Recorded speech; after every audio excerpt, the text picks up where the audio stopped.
దగ్గు, throat infection కానీ ఏమి, తుమ్ములు ఏమీ రావు.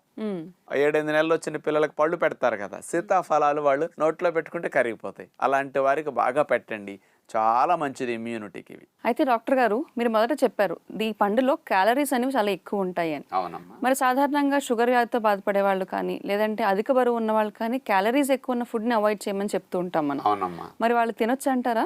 సన్నగా అయిన తర్వాత సీతాఫలాలు తింటామంటే మళ్ళీ అప్పుడు మన కోసం కాయవు కదమ్మా. అవును. అందుకని లావుగా ఉన్న వారందరూ సీజన్ మిస్ చేసుకోకుండా సీతాఫలాలు తినండి, బరువు పెరగకుండా తినండి అంటా నేను.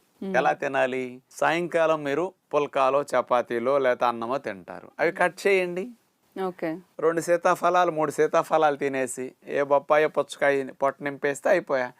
అంటే ఇంకొకటి తగ్గించాలి, ఇది తినాలి. షుగర్ వ్యాధి ఉన్న వారు కూడా 3-4 తినకూడదు, కానీ ఒక సీతాఫలం రోజు తీసుకున్నా పెరగదు. వీళ్ళు ఎలా